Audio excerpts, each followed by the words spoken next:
ओम श्री गणेशाय नम नमस्कार बंधुगण आपण मानकु आम यूट्यूब चैनल को स्वागत।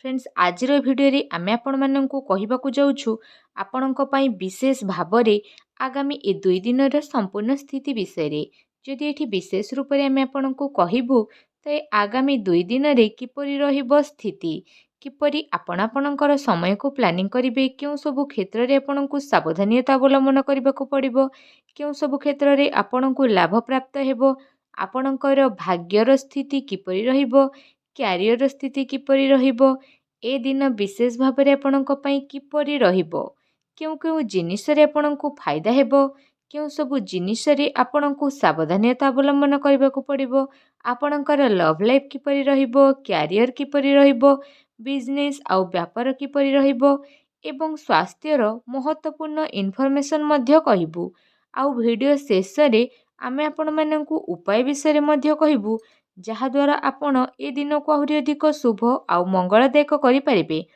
आगको वीडियो आरंभ करबा पूर्वरु आमर आपणकु रिक्वेस्ट कि चैनल ले नुआ आसीथिले चैनल को सब्सक्राइब करंतु सांगरे नोटिफिकेशन बेल को ऑन करंतु जहाद्वारा समय समय रे सह नुआ नुआ वीडियो रो नोटिफिकेशन आपणक पाखरे पहुंची जिवो।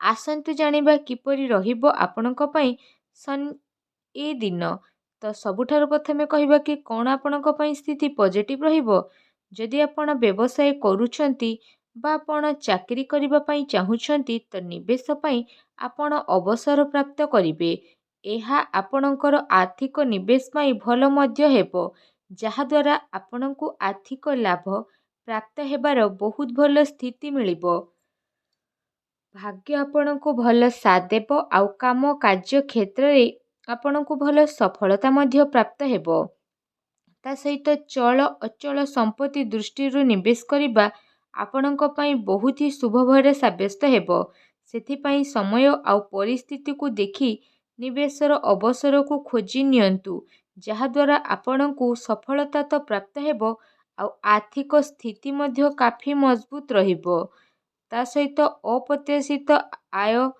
ता सहित प्रतिटी स्थिति आपणक पई भल रहिबो जहाद्वारा आपण कौनसी यात्रा स्थिति रे मध्य आगकू बढ़िबे आउ आपणक उद्देश्यर स्पष्ट विचार हेबो निज आखपाखर लोकंक पाखरे रुहंतु ता सहित निजर वरिष्ठ को प्रभावित करबा पई सज्जर निपुणता उपरे प्रयोग करंतु ता सहित विशेष भावरे पैसा रिलेटेड किछि रणनीति बनेबा पई एहा गोटे शानदार सब्यस्त हेबो आपणकर साथी सहयोगी आपणकर भल स्थिति को जानी नेबे रचनात्मक कार्यपति आपणकर रुचि रहिबो आउ ए अवसरर लाभ उठांतु ता सहित नुआ रूप रे आपण कार्य तो करिवे आउ नुआ स्थिति रे भी आपणकु बड़ धरणर परिवर्तन विशेष रूप रे देखिबा पई मिलिबो प्रतिटी स्थिति आपणक पई जेहेतु शुभ ही शुभ हेबो तो ए जिनिस को हातरु जीवाकू दियंतु नाही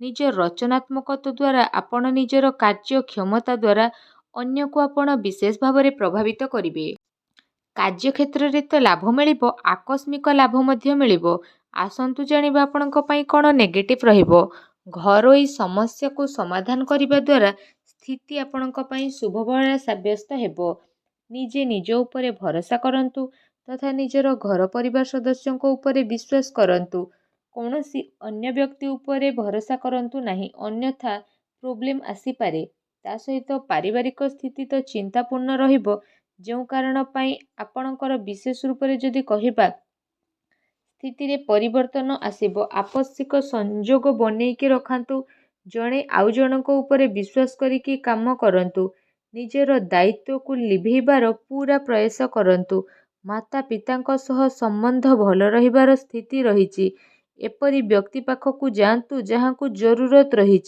जेमिति आपणकर भाई भौणी माता पिता एवं पड़ोशी एमानंकु शांति प्रदान करंतु ए समय सांसारिक आउ व्यवहारिक केन्द्र रे ध्यान केंद्रित करिवार नाही अर्थात निजर दृष्टिकोण को बदलैबा नुआ विचार को भाबिबार स्थिति आसीछि बहुत लोक आपणक ठारू बहुत सारा जिनिस मागिबे जहाद्वारा समय मल्टीटास्किंग रहिबो तो आपण एमिति किछि करंतु जहा करिबा दरकार अटे गोटे ଦୁଃଖ ଭରା ସ୍ଥିତି ଆପଣଙ୍କର ପରିବାରକୁ ପ୍ରଭାବିତ ମଧ୍ୟ କରିନେବ। ତେଣୁ ଆପଣ ସାବଧାନ ରୁହନ୍ତୁ।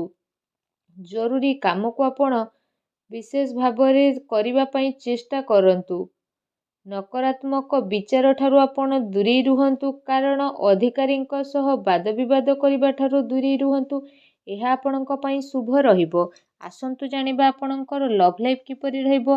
ନିଜର ପ୍ରେମ ଜୀବନରେ ସମ୍ଭାଳିକି ଚାଲିବାର ଆବଶ୍ୟକତା ରହିଛି, କାରଣ ଛୋଟ କଥା ବଡ଼ ହୋଇପାରେ ଆଉ ତାର ପ୍ରଭାବ ଆପଣଙ୍କର ଲଭ୍ ଲାଇଫ୍ରେ ନକାରାତ୍ମକ ରୂପରେ ମଧ୍ୟ ଆସିପାରେ।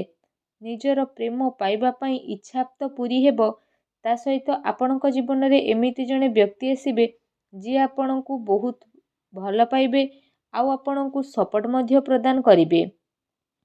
ତା ସହିତ ଆପଣଙ୍କର ପ୍ରେମ ଜୀବନ ପାଇଁ ଏ ଦିନ ବହୁତ ହି ଭଲ ସାବ୍ୟସ୍ତ ହେବାକୁ ଯାଉଛି। ଏ ଦିନର ଆପଣ ଅବଶ୍ୟ ହିଁ ଲାଭ ଉଠାନ୍ତୁ। ଆସନ୍ତୁ ଜାଣିବା ଆପଣଙ୍କର ବ୍ୟବସାୟ ଏବଂ କ୍ୟାରିୟର କିପରି ରହିବ। ବ୍ୟବସାୟିକ ଗତିବିଧି ତ ସଫଳ ହେବ, ଆଉ କାରବାରରେ ଧନଲାଭର ସ୍ଥିତି ମଧ୍ୟ ଆସିବ। ପ୍ରପର୍ଟି ଆଉ ସେୟାର ବଜାରରେ ନିବେଶ କରିବା ଲାଭଦାୟକ ହେବ। ଅନାବଶ୍ୟକ ଖର୍ଚ୍ଚ ଯେହେତୁ ରହିବ, ତେଣୁ ଆପଣଙ୍କୁ କଣ୍ଟ୍ରୋଲ କରିବାର ଆବଶ୍ୟକତା ରହିଛି। ବିଦ୍ୟାର୍ଥୀଙ୍କ ପାଇଁ ଯଦି କହିବା ତ ବିଦ୍ୟାର୍ଥୀଙ୍କ ପାଇଁ ଏ 2 ଦିନ ମିଲାଜୁଲା ରହିବ। ଆପଣଙ୍କ ପାଇଁ ଯଦି ବ୍ୟାପାର ରିଲେଟେଡ୍ ସ୍ଥିତି କହିବା ତ ବ୍ୟାପାର ରିଲେଟେଡ୍ କୌଣସି ଯାତ୍ରାକୁ ଯାଇପାରନ୍ତି। କୋର୍ଟ କଚେରୀ ସମ୍ବନ୍ଧିତ କୌଣସି ଭଲ ଖୁସି ଖବର ମଧ୍ୟ ଆପଣଙ୍କୁ ପ୍ରାପ୍ତ ହେବ। ତା ସହିତ ଯେଉଁମାନେ ସରକାରୀ କ୍ଷେତ୍ରରେ ଚାକିରି କରିଛନ୍ତି ତ ସେମାନଙ୍କୁ ଶୀଘ୍ର ହିଁ ସରକାରୀ ବାହନ ଅର୍ଥାତ୍ ମକାନ ସୁଖ ମିଳିବ। ଆପଣଙ୍କର ଆମଦାନୀରେ ଆଚ୍ଛା ଖାସା ଲାଭ ଆପଣଙ୍କୁ ଆଗକୁ ଆସୁଥିବା ଟାଇମରେ ମିଳି ମଧ୍ୟ ଯିବ। ସମୟ ଆପଣଙ୍କର ବହୁତ ଭଲ ରହିବ।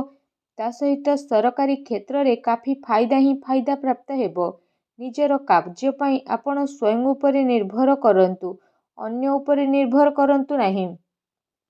ବେରୋଜଗାରଙ୍କୁ ରୋଜଗାର ମଧ୍ୟ ପ୍ରାପ୍ତ ହେବ। ତା ସହିତ ବ୍ୟାପାରରେ ମଧ୍ୟ ଆପଣଙ୍କୁ ଲାଭ ମିଳିବ। ଅନାବଶ୍ୟକ ଖର୍ଚ୍ଚ ଯେହେତୁ ଅଛି, ତେଣୁ ଆପଣ ସାବଧାନ ରୁହନ୍ତୁ। ସ୍ୱାସ୍ଥ୍ୟ ବିଷୟରେ ଯଦି କହିବା ତ ଆପଣଙ୍କୁ କୌଣସି ସ୍ୱାସ୍ଥ୍ୟ ସମ୍ବନ୍ଧିତ ଗମ୍ଭୀର ସମସ୍ୟାର ସାମ୍ନା କରିବା ପାଇଁ ପଡ଼ିପାରେ। ତା ସହିତ ସ୍ୱାସ୍ଥ୍ୟ ସମ୍ବନ୍ଧିତ ସମସ୍ୟା ଉତ୍ପନ୍ନ ହେବା ପୂର୍ବରୁ ଆପଣ ଉପଚାର କରି ନିଅନ୍ତୁ, ଯାହାଦ୍ୱାରା ସମୟ ଥାଉ ଥାଉ କୌଣସି ବଡ଼ ସ୍ଥିତିକୁ ଆପଣ ଅଟକେଇ ପାରିବେ। ସାବଧାନ ରୁହନ୍ତୁ। ସେଥିପାଇଁ ଆପଣ ନିଜର ଖାଦ୍ୟପେୟରେ ବିଶେଷ ରୂପରେ ସାବଧାନ ହୁଅନ୍ତୁ। ନିଜ ସ୍ୱାସ୍ଥ୍ୟକୁ ଆହୁରି ଅଧିକ ଭଲ ରଖିବା ପାଇଁ ଆପଣ ପ୍ରତ୍ୟହ ଯୋଗ କରନ୍ତୁ, ବ୍ୟାୟାମ କରନ୍ତୁ ଏବଂ ସୁସ୍ଥ ରୁହନ୍ତୁ। ଆସନ୍ତୁ ଜାଣିବା ଆପଣଙ୍କ ପାଇଁ କ'ଣ ବିଶେଷ ଉପାୟ ରହିଛି। ତ ସ୍ନାନ ଆଦି ଆପଣ ବିଶେଷ ଭାବରେ କରିସାରିବା ପରେ ଗୋଟେ ଗିନାରେ ଟିକେ ସୋରିଷ ତେଲ ନିଅନ୍ତୁ, ଆଉ ସେଥିରେ ନିଜର ଚେହେରାକୁ ଦେଖନ୍ତୁ, ଆଉ ସେ ସୋରିଷ ତେଲରେ କୌଣସି ଅସହାୟ ଲୋକଙ୍କୁ ଭଗବାନ ଶନିଦେବଙ୍କୁ ସ୍ମରଣ କରି ଦିଅନ୍ତୁ। ଏପରି କରିବା ମାତ୍ରେ ହିଁ ଭଗବାନ ଶନିଦେବ ବହୁତ ଶୀଘ୍ର ପ୍ରସନ୍ନ ହେବେ ଆଉ ଆପଣଙ୍କର ସମସ୍ତ କଷ୍ଟକୁ ଦୂର କରିବେ। ଯାହା ବି ଆପଣଙ୍କ ଲାଇଫରେ ପ୍ରୋବ୍ଲେମ ଚାଲିଛି, ସବୁ ପ୍ରୋବ୍ଲେମର ଅନ୍ତ ହେବ ଆଉ ଶୀଘ୍ର ହିଁ ଶୁଭ ଫଳର ପ୍ରାପ୍ତ ହେବ ଆଉ ସବୁ କାର୍ଯ୍ୟ ବହୁତ ହି ଆସାନୀରେ ମଧ୍ୟ ବନିଯିବ। ଭଗବାନ ଶନିଦେବଙ୍କ ଆଶୀର୍ବାଦ ଆପଣଙ୍କୁ ପ୍ରାପ୍ତ ହେଉ। ସଚ୍ଚା ଦିଲରେ କମେଣ୍ଟ ବକ୍ସରେ ଜୟ ଶନିଦେବ ବୋଲି ଅବଶ୍ୟ ଲେଖନ୍ତୁ ଆଉ ଭିଡ଼ିଓକୁ ଲାଇକ୍ କରିବାକୁ ଭୁଲନ୍ତୁ ନାହିଁ। ଧନ୍ୟବାଦ।